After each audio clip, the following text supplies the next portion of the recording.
Get on the ground now! I gave you a lawful order! Officer, I am 64 years old, sitting on my own porch. Lower your voice. You match the suspect description. Last warning!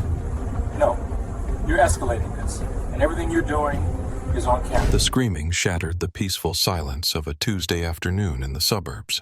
Birds scattered from the oak trees and the hum of distant lawnmowers seemed to vanish, replaced by the aggressive, cracking voice of Officer Kyle Braden.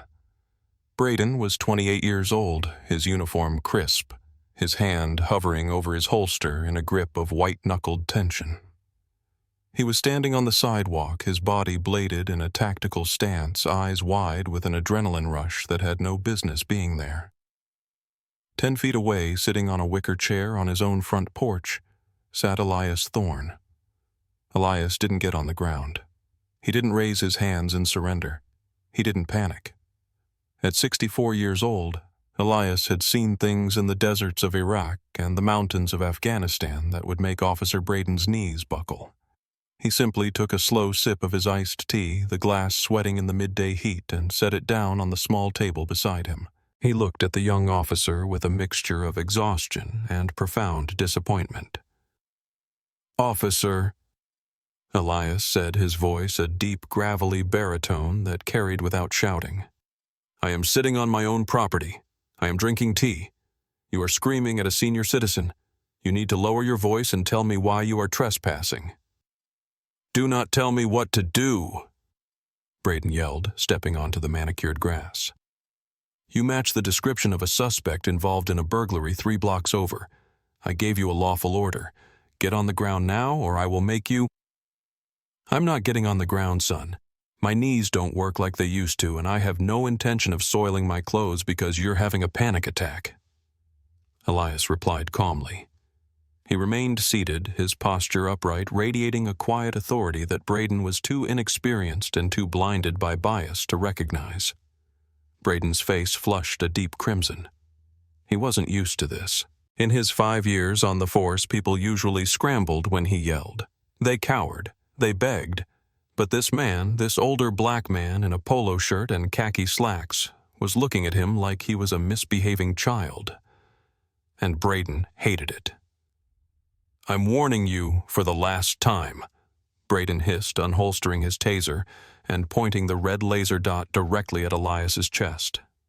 "Comply or force will be used against you. Stop resisting. Resisting." Elias raised an eyebrow. "I am sitting still. My hands are on the armrests of my chair. The only person escalating this situation, officer, is you. And before you pull that trigger, you should know that my security camera above the garage is recording this entire interaction in 4K resolution, and the cloud backup is instant." Before we go any further into this infuriating encounter, I need you to do something for me. If you believe that a man should be safe sitting on his own front porch without fear of government harassment, hit that subscribe button right now. And drop a comment telling me where you're watching from. I want to know who stands for justice in this community. This story is about to take a turn that Officer Braden never saw coming, and trust me, you want to be here for the ending. Elias Thorne was not just a retiree. He wasn't just a homeowner. He was a retired command sergeant major in the United States Army. He had led battalions. He had negotiated with tribal warlords. He had received the Purple Heart for taking shrapnel to the shoulder and back while pulling his men out of a burning Humvee in Fallujah. He knew the rules of engagement better than Braden knew his own department policy. But Braden didn't see a veteran. He didn't see a hero. He saw a black man in a nice neighborhood, and his bias filled in the rest of the story. "I don't care about your camera," Braden snapped, though his eyes darted momentarily to the lens mounted on the eaves. "You are detained. Stand up, turn around, and place your hands behind your back." "Detained for what crime?" Elias asked, not moving a muscle. "Terry versus Ohio requires you to have reasonable articulable suspicion that I have committed, am committing, or am about to commit a crime. Sitting on a porch is not a crime. Being black in a suburb is not a crime, so articulate your suspicion." Officer Kyle Braden was losing control of the narrative, and he knew it. The logical response would have been to de-escalate to answer the man's question, or perhaps to simply apologize and walk away. But Braden's ego was in the driver's seat, and his training seemed to have evaporated in the heat of the afternoon sun. To him, Elias's knowledge of the law wasn't a sign of innocence. It was a challenge to his authority. In Braden's mind, cooperation meant total submission, and anything less was a threat. "You're playing games with me," Braden growled, stepping closer, his boots crushing the petunias bordering the porch. "I told you we have a report of a burglary. Suspect is a black male wearing dark clothing. You're wearing a navy blue shirt. That is reasonable suspicion. Now let me see your ID." Elias sighed, the sound of a man who had explained simple concepts to difficult people too many times. "Officer, dark clothing covers half the population. That is a vague description, not a specific one. And under the state law, this is not a stop and identify state unless I am being lawfully arrested. I am not under arrest, am I?" "You are obstructing an investigation," Braden shouted. "Failure to identify is a secondary charge. Don't make me add it to the list." "You have no primary charge," Elias countered, his voice hardening slightly. "I live here. My name is on the deed. My car in the driveway is registered to this address. If you want to verify who I am, run the plate on the Cadillac. But I am not reaching into my pockets while you have a weapon pointed at me. I've survived war zones. I have no intention of dying in my garden because you have an itchy trigger finger." "I'm not running plates until you are in cuffs," Braden retorted. He was shaking now, not from fear, but from rage. The quiet defiance of this man was unraveling him. "Have you ever had to teach a police officer the law while they were detaining you? It's a terrifying reality for many Americans. Type yes or no in the comments below." Elias looked at the officer's nameplate. "Officer Braden, you are making a series of decisions right now that will cost you your pension. You are violating my Fourth Amendment rights against unreasonable search and seizure. You are trespassing on private property without a warrant or exigent circumstances, and you are doing it all on camera." "I don't need a lecture from a suspect." Braden holstered his taser and reached for his baton, snapping it open with an aggressive click-clack sound. "Last chance. Get on the ground." "I told you," Elias said, his hands still resting openly on the chair arms. "I have bad knees. I am not getting on the ground. If you are going to arrest me, you will have to come up here and do it. But be warned, I am a disabled veteran. If you injure me, the federal lawsuit will be the least of your problems." Braden didn't hear the warning. He only heard the refusal. He stormed up the 3 wooden steps onto the porch. The wooden planks creaked under his heavy boots. The intimacy of the porch, a space for relaxation and family, was suddenly violated by the presence of state-sanctioned aggression. "Stand up!" Braden grabbed Elias by the left arm, the very arm that still held 3 pieces of shrapnel from 2004. Elias winced, a sharp intake of breath hissing through his teeth as pain shot up his shoulder. "Officer, that is a surgically reconstructed shoulder. Let go." "Stop resisting," Braden yelled, pulling harder, trying to yank the large man out of the chair. Elias didn't strike back. He didn't pull away violently. He stood up slowly, forced by the leverage Braden was using, grimacing in pain. "I am not resisting." Elias gritted out, his face tight. "I am in pain. You are hurting a disabled man." "You should have thought of that before you decided to be a smartass." Braden sneered, spinning Elias around. The commotion had finally drawn attention. Across the street, the front door of the Miller residence opened. Martha Miller, a 72-year-old retired schoolteacher, stepped out onto her porch. She adjusted her glasses, squinting at the scene unfolding across the street. She saw her neighbor, the kind man who always helped her bring in her groceries, being manhandled by a police officer. "Hey!" Martha shouted, her voice surprisingly strong. "What are you doing to Elias? That's his house." Officer Braden didn't even look back. He was too focused on forcing Elias's wrists together behind his back. "Back inside, ma'am. This is official police business." "It doesn't look like police business," "It looks like assault," Martha yelled back. She fumbled in her apron pocket and pulled out her smartphone. She wasn't tech-savvy, but she knew how to record a video. She held the phone up her hands, shaking slightly, capturing the scene. "Officer," Elias said.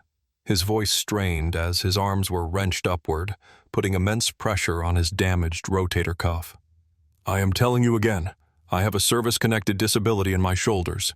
You are causing permanent damage. Loosen the grip." "Stop tensing up and I won't have to hurt you," Braden panted. He finally managed to snap the handcuffs onto Elias's wrists. The metal bit into the skin. Click, click. Braden felt a surge of triumph. He had won. He had subdued the threat.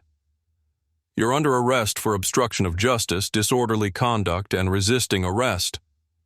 Braden recited the words, tumbling out in a rush of adrenaline.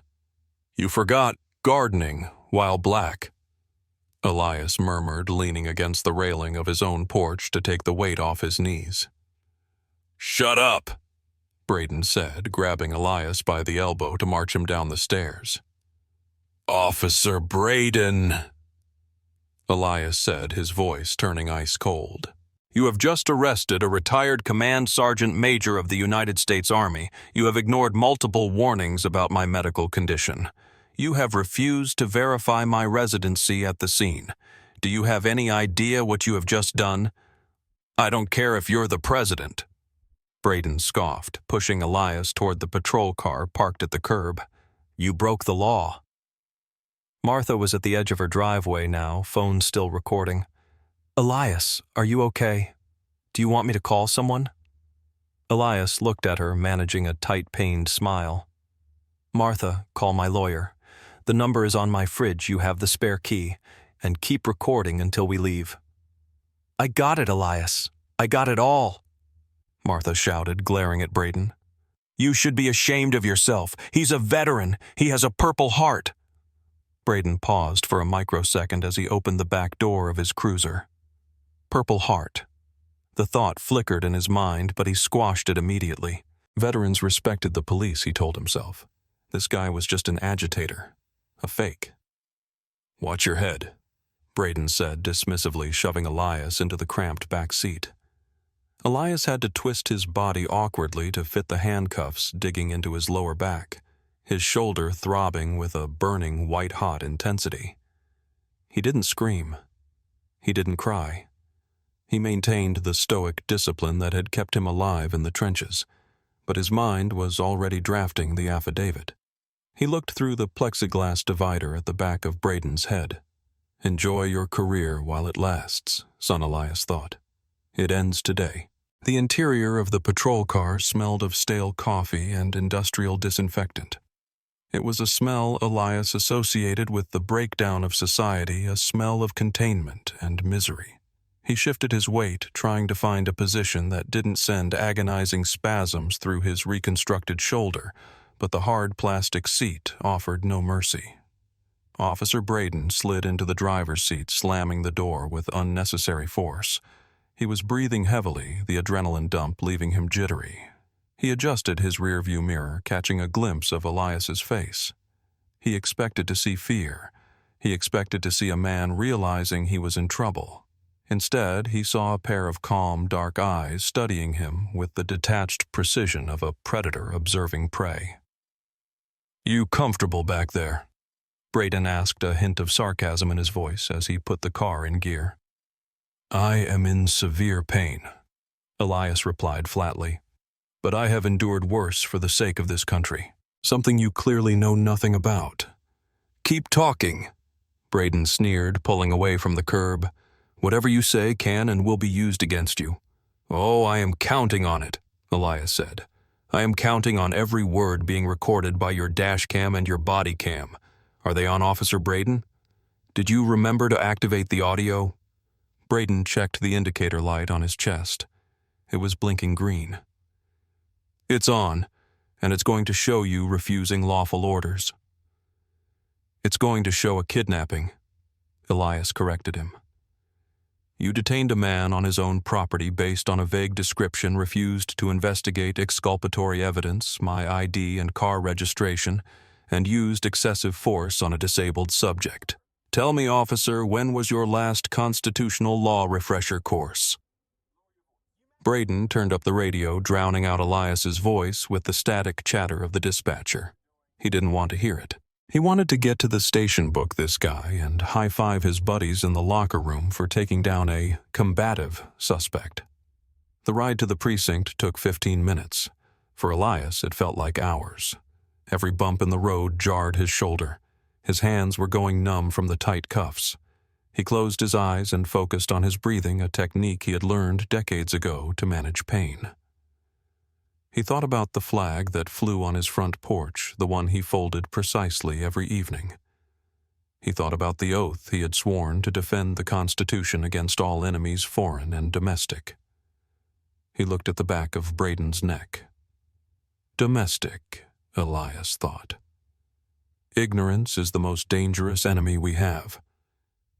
As the precinct came into view, a squat brick building with barred windows, Braden felt a surge of relief.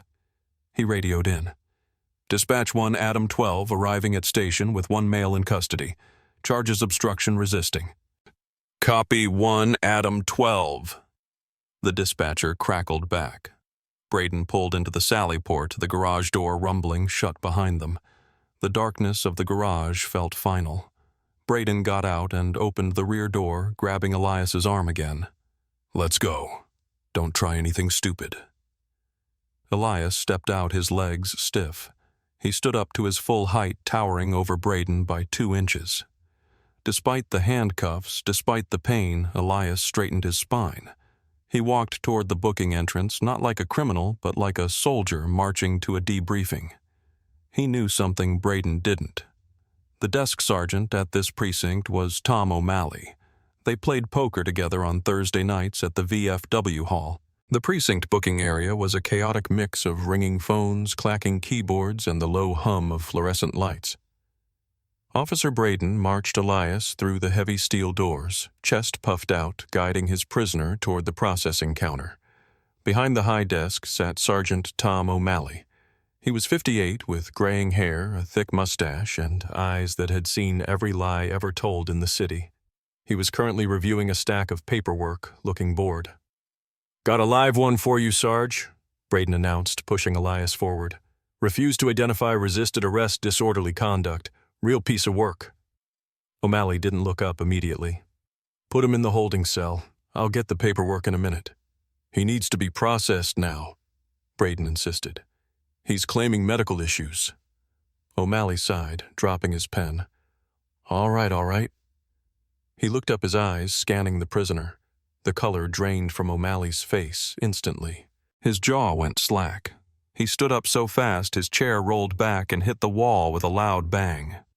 Elias, O'Malley croaked. Elias nodded once, his expression grim. Hello, Tom. Nice to see you. Wish it were under better circumstances. Braden looked between them, confused. You know this guy, Sarge. O'Malley ignored Braden completely. He rushed around the desk, moving faster than he had in years. What the hell is going on? Why is Elias Thorne in handcuffs? He fit a description. Braden defended himself, sensing a sudden shift in the atmosphere. He was belligerent. He refused to show ID.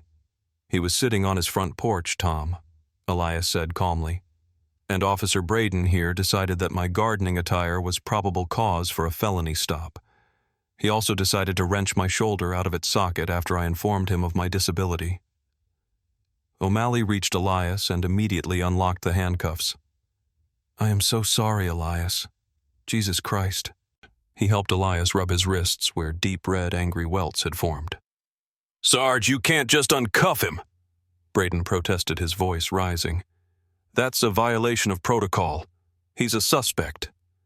O'Malley spun around, his face purple with rage. Shut your mouth, Braden. Do you have any idea who this is? He's a suspect? Braden repeated, though his voice wavered. He's a retired command sergeant major, O'Malley roared, the sound echoing off the concrete walls. He's a decorated war hero. He's lived in this town for 30 years. He volunteers at the youth center. Suspect. The only thing he's guilty of is having better landscaping than you." O'Malley grabbed the plastic bag Braden had placed on the counter, Elias's personal effects taken during the pat-down. He dumped it out. A leather wallet, a set of keys, and a challenge coin. O'Malley flipped the wallet open and slammed a card down on the counter in front of Braden. "Look at that. Read it." "Whoa." Braden looked down. It was a standard driver's license, but next to it was a sleek Department of Defense identification card. Retired. Pay grade E9. And tucked behind it a folded card certifying his status as a Purple Heart recipient with 100% disability rating. "He wouldn't show me his ID," Braden muttered, his stomach dropping to his shoes. "Because he was on his own damn porch," O'Malley yelled. "You don't ID people for sitting on their porch." Elias rubbed his shoulder, grimacing. "Tom, I need medical. My shoulder is on fire, and I need you to call the watch commander. I want to file a formal criminal complaint against Officer Braden for assault and battery kidnapping and deprivation of rights under color of law." The room went silent. Other officers had stopped what they were doing and were watching. Braden looked around, looking for support, but he found only averted gazes. He was on an island. "I'll call Captain Miller," O'Malley said quietly, "and I'll get the medic." He looked at Braden with pure disgust. "Go to the break room. Don't speak to anyone. Just sit there and pray you still have a job tomorrow." Captain Miller was a man who despised surprises, and he especially despised surprises that involved lawsuits. When he walked into the holding area 10 minutes later, his face was set in a hard line.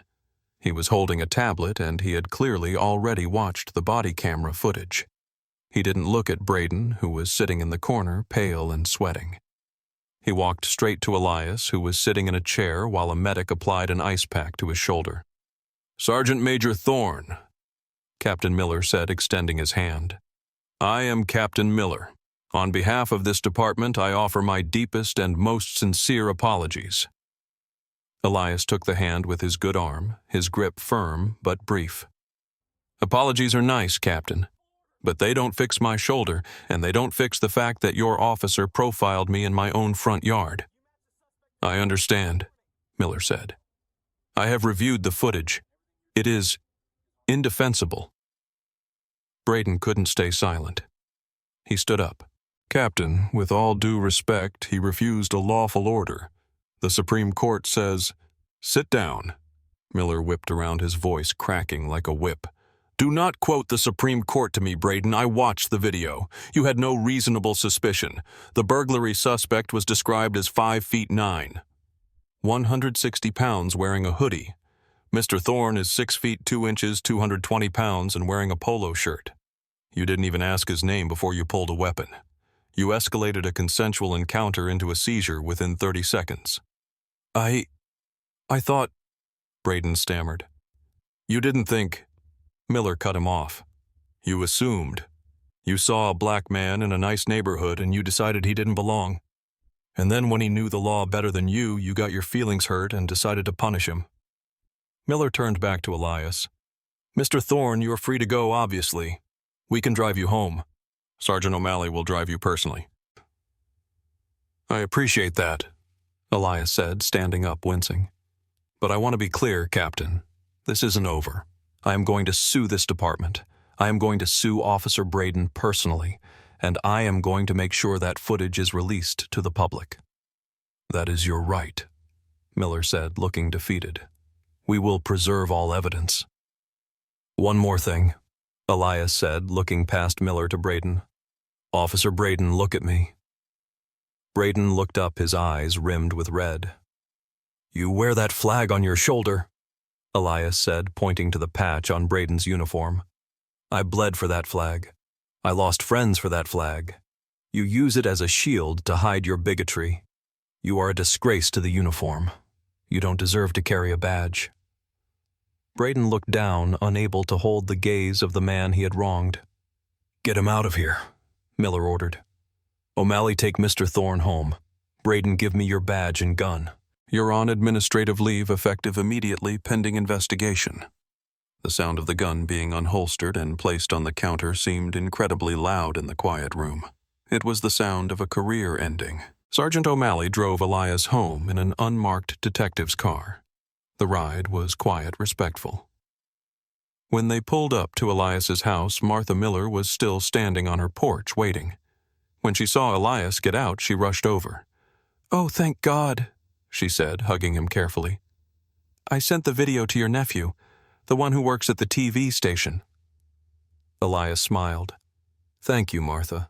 You did good." By the next morning, the storm had broken. The local news ran the story at 6 a.m. By noon, it was on CNN. Martha's shaky cell phone video combined with the released body camera footage, which Elias's lawyer had demanded immediately, painted a picture so damning that no PR firm could spin it. The video showed it all. The peaceful afternoon, the aggressive approach, the calm assertion of rights, the brutal arrest. The internet exploded. The hashtag justice. For Elias began trending within hours.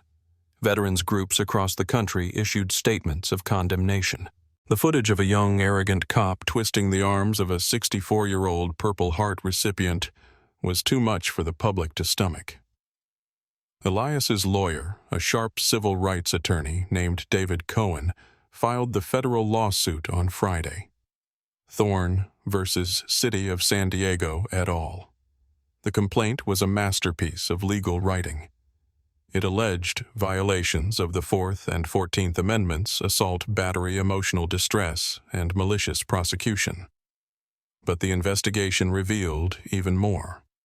Internal affairs under pressure from the DOJ dug into Braden's history. They found a pattern. Over his 5 years, Braden had stopped black motorists at 4 times the rate of white motorists. He had a stack of excessive force complaints that had been swept under the rug by previous supervisors. This time, there was no rug big enough to hide the dirt. The city attorney took one look at the case file and called the mayor. "We can't fight this," he said. "If we go to trial, a jury will give him $10 million. We need to settle." But Elias wasn't just interested in money. He wanted change. During the settlement negotiations, he sat across from the police chief and laid out his terms. "I want Braden fired," Elias said. "Not resigned, fired, so he can't go to the next town over and be a cop there. I want his certification revoked, and I want mandatory de-escalation training for every officer in this precinct led by independent experts." "Mr. Thorne, we can agree to the training," the chief said. "But personnel matters are tricky with the union." "Then I'll see you in court," Elias said, starting to stand up. "And I'll make sure every day of the trial is front-page news." The city folded. 6 months after the incident, the final resolution was announced. Officer Kyle Braden was terminated for cause. His law enforcement certification was permanently revoked by the state board. He would never carry a badge again. The city settled with Elias Thorne for $1.2 million. It was a massive sum, but Elias didn't buy a new car. He didn't go on a cruise. He took the check, deposited it, and immediately wrote a new check. He established the Thorne Legal Defense Fund for Veterans, a nonprofit dedicated to providing legal aid to minority veterans who faced police misconduct. On a warm Tuesday afternoon, exactly 1 year after the arrest, Elias sat on his front porch. The petunias had been replanted. The lawn was freshly mowed. He held a glass of iced tea in his hand. His shoulder still ached when it rained a reminder of Braden's arrogance that would never fully go away. But the neighborhood was quiet. A police cruiser drove slowly down the street. It was a new officer, a young woman this time. She slowed down as she passed Elias's house. She didn't glare. She didn't stop. She simply raised a hand in a respectful wave. Elias watched her go. He took a sip of tea. He looked up at the American flag hanging from his porch pillar. It fluttered gently in the breeze. For a long time, Elias had wondered if the country that flag represented actually loved him back. He had bled for it, fought for it, and yet he had been treated like an enemy in his own home. But as he looked at the flag, he realized something. The system hadn't worked because it was perfect. It worked because he had fought back. Justice wasn't a gift. It was a battle. And this time, the good guys had won. Elias Thorne closed his eyes, listening to the birds singing in the oak trees. He was safe. He was home. And he was free. Elias Thorne's story is a powerful reminder that freedom is fragile. Even a man who gave everything for his country wasn't safe from the poison of bias. But it is also a story of hope. Hope that when we stand our ground, when we document the truth, and when we refuse to be intimidated, accountability is possible. Elias turned his trauma into a shield for others, proving that a true soldier never stops fighting for his people. This story makes you wonder, how many other Elias Thornes are out there who didn't have a security camera? How many didn't have the rank or the knowledge to fight back? Drop a comment below.